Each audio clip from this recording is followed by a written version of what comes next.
చక్కని సీతకి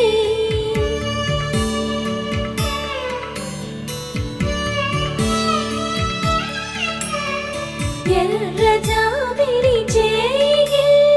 రాముడేడని అడుగుతుంటే